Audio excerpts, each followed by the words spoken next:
ये लड़का बैठा हुआ अपने घर पर फोन चला रहा था। माँ का ध्यान जाता है कि बेटा थक गया होगा और माँ गर्मा गर्म चाय बनाकर अपने बेटे के पास लेकर पहुंचती है कि ले बेटा चाय पी ले, मैंने तेरे लिए गर्मा गर्म बनाई है और तेरे लिए बिस्कुट भी लाई हूँ।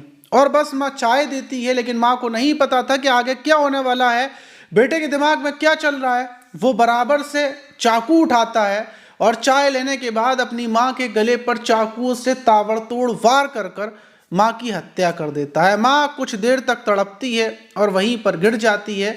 और उसके बाद ये बेटा, दरिंदा बेटा, ये अपनी माँ की लाश के पास बैठ जाता है, माँ की लाश को निहारता रहता है और चाय को पीता रहता है। और फिर उसके बाद ये इंतज़ार करने लगता है अपने पिता का कि इसका पिता काम पर से वापस लौट कर घर आ रहा होगा। कई घंटों तक अपनी माँ की लाश के पास बैठा रहता है कि उसी बीच गेट बजता है और पता चलता है कि इसका पिता भी आ गया। पिता अंदर आता है और रोजाना की तरह पिता आकर फौरन टीवी को चालू करता है, न्यूज़ चैनल चालू करता है कि उसी बीच पीछे से बेटा आता है और पिता से बोलता है कि चाय पियोगे क्या पापा।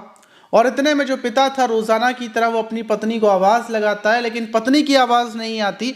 और जैसे ही पिता पीछे मुड़ता है, फौरन बेटा वही खून से सना हुआ चाकू अपने पिता की गर्दन पर ताबड़तोड़ हमले कर कर उसकी भी हत्या कर देता है और दोनों की लाशों को कमरे में डाल देता है। और फिर लाशों के पास बैठ जाता है और इंतजार करने लगता है अपनी 5 महीने की गर्भवती बहन के आने का। कुछ देर के बाद 5 महीने की गर्भवती बहन घर पर आती है और ये बहन को भी वहीं पर अंदर खींच कर ले जाकर वहीं पर गिरा लेता है। बहन के पेट में चाकू मारता है, गर्दन पर चाकू मारता है और उसकी भी हत्या कर देता है। तीनों कत्ल करने के बाद फिर ये सीधे थाने में पहुंचता है, क्योंकि इसने प्लानिंग बड़ी शातिराना कर रखी थी। इसने दृश्यम मूवी अजय देवगन की जो है वो देख रखी थी और उसी प्लानिंग के तहत थाने पहुंचकर ये बताता है कि साहब, मेरी माँ, पिता और मेरी बहन तीनों गुम हो गए हैं, उनको ढूंढिए, उनके बारे में पता कीजिए। और मैं भी चारों तरफ अपनी माँ बहन को चारों तरफ ढूंढता फिर रहा हूँ। पुलिस को लगता है कि सच में इसका पूरा परिवार गायब हो गया है। पुलिस भी इसके साथ परिवार को ढूंढने में लग जाती है, लेकिन किसी को नहीं पता था कि तीनों की लाश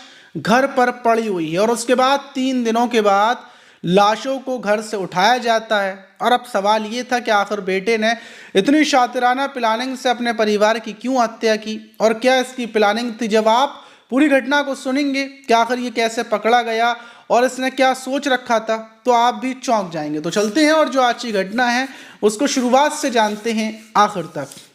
तो दोस्तों, मेरा नाम माज है, उम्मीद है कि आप सब अच्छे होंगे, सुरक्षित होंगे। और जो आज की घटना है वो कर्नाटक के विजयनगर जिले की है और वहीं का तिलक नगर थाना है। और उसी थाने में 29 जनवरी 2026 की शाम लगभग 5 बजे का टाइम था कि उसी बीच थाने में 2 लोग आते हैं। उसमें एक लड़का था और उसके साथ में एक शख्स और था।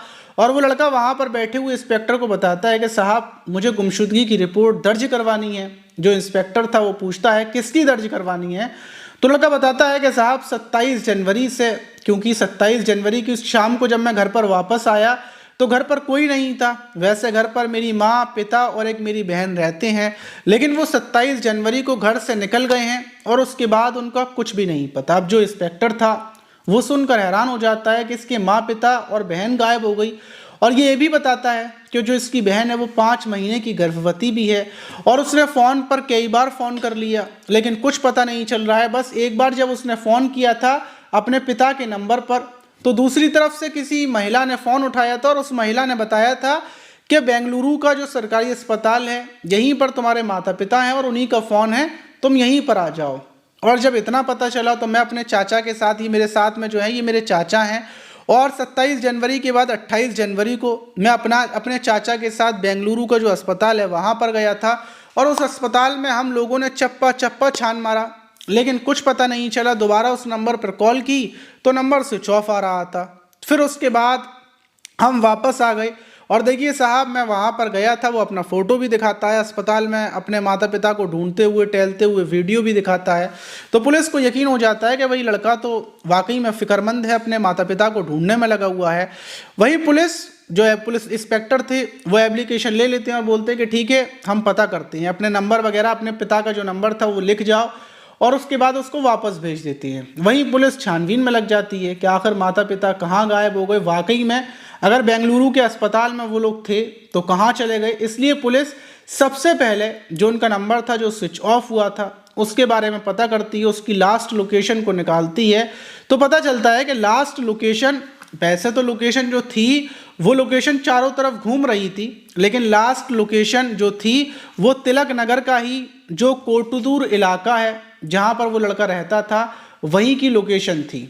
अब पुलिस का दिमाग ठनकता है कि जो लड़का आया था वो ये बोल रहा था कि उसके पिता के नंबर से फ़ोन आया था, और जब लास्ट कॉल चेक की जाती है तो कोई फ़ोन नहीं आया था। अब ये कॉल डिटेल्स और लोकेशन देखकर जो पुलिस का शक था वो बेटे के ऊपर जाता है, और पुलिस अनजान बनकर उस लड़के के पास फ़ोन करती है, उससे बोलती है कि तुम्हारे माता पिता के बारे में हमें कुछ क्लू मिला है, शायद वो लोग अस्पताल में ही हैं, तुम थाने में आ जाओ, हम लोगों को साथ में चलना है। फ़ौरन जो लड़का था वो थाने पहुंच जाता है और पुलिस उसको पकड़ लेती है, पकड़ कर बिठा लेती है। फिर उससे बोलती है कि अपना फ़ोन निकालो और ये बताओ कि तुम्हारे पास तुम्हारे पिता का फ़ोन कब आया था।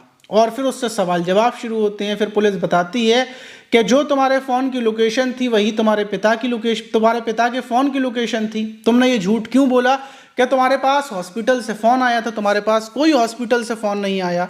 और ये तो जो तुम बता रहे हो कि तुम बेंगलुरु के अस्पताल में गए थे, वहाँ से वापस आए थे, तो वही जाने और आने की लोकेशन तुम्हारे फ़ोन की हमें मिली है, तुमने झूठ क्यों बोला? और ऐसे ही कर पुलिस उसको बातों में फंसा कर उससे सच उगलवा लेती है और बोलता है कि साहब बिल्कुल जो कुछ किया है वो मैंने ही किया है, और मैंने अपने माँ पिता और अपनी बहन की हत्या कर दी। ये सुनते ही पुलिस वालों के पैरों तले ज़मीन खिसक जाती है। पुलिस पूछती है कि तीनों की बॉडी कहाँ है, तो बताता है कि साहब जो किराए का मकान है उसी मकान में मैंने गड्ढा खोदकर कमरे में ही तीनों की बॉडियों को दफन कर दिया। ये फौरन उस लड़के को गाड़ी में बिठाया जाता है और जो उसका घर था वहाँ के लिए पुलिस रवाना हो जाती है, साथ में मजिस्ट्रेट और कई पुलिस की गाड़ियाँ, और वो अपने घर पर लेकर पहुंचता है, कमरे में लेकर पहुंचता है, और जो फर्श बिछा हुआ था उस फर्श को हटाकर बताता है कि इसी के अंदर मेरे माँ पिता और मेरी बहन की डेड बॉडी है। पुलिस वाले फ़ौरन खुदवाना शुरू करते हैं और थोड़ी सी खुदने के बाद ही तीनों की बॉडियां दिख जाती हैं। 3 दिन पहले उसने तीनों की हत्या कर दी थी और 3 दिनों से तीनों बॉडियां घर पर थी, और वो फालतू में ड्रामे कर रहा था, पुलिस के पास जा रहा था कि पुलिस को शक उसके ऊपर ना हो, लेकिन सर्विलांस के जरिए वो पकड़ा गया। अब सवाल पुलिस के लिए ये था कि आखिर उसने अपने माता पिता की, सगे माता पिता और सगी बहन की आखिर क्यों हत्या कर दी।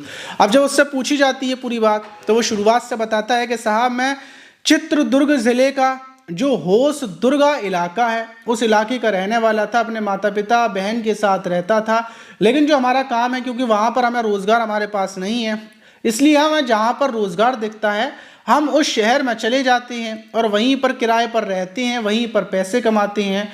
और फिलहाल में हम यहाँ पर 1 साल पहले आए थे, जो ये विजयनगर है, यहाँ 1 साल पहले आकर किराए का मकान लिया था और यहीं पर रह रहे थे। मैं एक टायर की जो रिपेयरिंग की दुकान है वहाँ पर काम करता हूँ, मेरे पिता भी यही काम करते हैं, और जो मेरी माँ और बहन थी वो घर पर रहते थे। वहीं 5 महीने पहले ही मेरी बहन को एक लड़के से प्यार हो जाता है जो दूसरी कास्ट का था, और वो उससे प्यार करने लगती है और उसके साथ भाग जाती है, और भागने के बाद शादी कर लेती है। मैं उसका काफ़ी विरोध करता हूँ, अपने माता पिता से बोलता हूँ कि इसको वापस घर में नहीं आने देंगे और इसने शादी की है, इससे रिश्ते नाते ख़त्म कर देंगे, लेकिन माता पिता ये बोलते हैं कि हम लोग गरीब हैं, अगर हम वैसे शादी करते हमें दान दहेज देना पड़ता, लेकिन हमारी बेटी ने लव मैरिज किया, हमें कुछ नहीं देना पड़ा, कोई प्रोग्राम नहीं करना पड़ा, तो कोई दिक्कत नहीं है।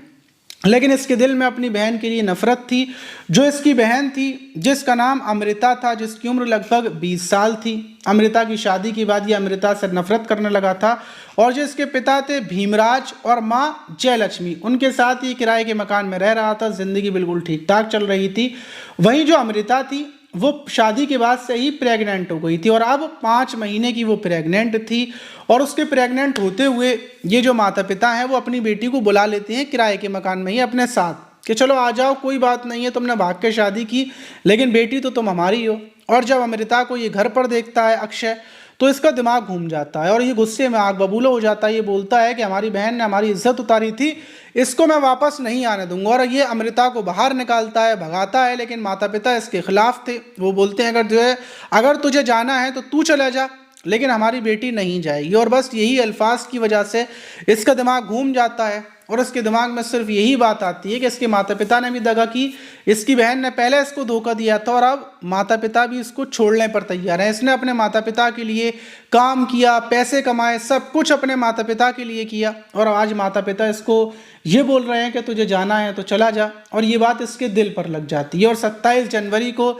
ये पूरे दिन फ़ोन में क्राइम सीन की वीडियोस देखता रहता है, दृश्य मूवी देखता रहता है, और उसी टाइम पर इसके दिमाग में कत्ल करने का ख्याल आता है। और ये अपना जो चाकू था जिससे ये मटन वगैरह काटते थे, उस चाकू को निकाल कर लाता है, अपने पास रख लेता है और सोचता रहता है कि कैसे जाकर ये अपनी माँ की हत्या करे, कैसे मारे। लेकिन उसी बीच इसकी माँ इसके लिए चाय लेकर आती है, और ये चाय लेता है, साइड में रखता है, और फिर माँ को आवाज़ लगाता है। माँ दोबारा से आती है, माँ को अंदाज़ा भी नहीं था कि बेटा क्या करने वाला है, और वो चाकू निकाल कर गर्दन पर हमला कर देता है। और फिर उसके बाद तो आपको पता है कि इसने पिता को मारा और फिर बहन को मारा, और फिर घर में ही ये गड्ढा खोदता है, तीनों की लाशों को वहीं पर गाड़ देता है। फिर ये अपने चाचा को फ़ोन करता है, चाचा को बोलता है कि ऐसे ऐसे मतलब वो गायब हो गई हैं। फिर ये यहाँ से निकलता है, रास्ते में बस की टिकट खरीदता है जैसे दृश्य मूवी में हुआ था। फिर ये जो हॉस्पिटल पहुँचता है, वहाँ पर जाकर फ़ोटो खींचता है कि मतलब बाद में ये पुलिस को दिखा सके, पुलिस को ऐसा लगे कि ये तो यहाँ पर था ही नहीं, और पुलिस का शक ज़रा सा भी जो किराए का मकान है वहाँ पर ना चाहे। लेकिन सिर्फ एक गलती ये कि ये भूल गया था कि सर्विलांस वाली भी कोई चीज़ होती है, क्योंकि इंसान कुछ ना कुछ मुंह से ऐसा निकाल देता है कि जिसके निकलने के बाद फिर वो वापस तो आ नहीं सकता, और इस घटना का खुलासा हो गया। अगर इसके मुंह से ये ना निकलता कि फ़ोन आया था और नर्स ने इसको बुलाया था, अगर ये चीज़ें मतलब ये नहीं बोलता तो शायद ये ना फंसता और पुलिस को बड़ी मेहनत करनी पड़ती। लेकिन ये पकड़ा गया, और इस घटना के बाद हर कोई हैरान है कि मतलब बेटे ने अपने माँ, पिता और अपनी 5 महीने की गर्भवती बहन के साथ इतना खौफनाक घटना को अंजाम दे दिया। आप इस घटना पर क्या बोलना चाहेंगे कि इस दरिंदे को क्या सज़ा मिलनी चाहिए? कमेंट बॉक्स में ज़रूर बताइएगा। मिलते हैं किसी और वीडियो में, जब तक के लिए अपना ख्याल रखें, सुरक्षित रहें, सावधान रहें।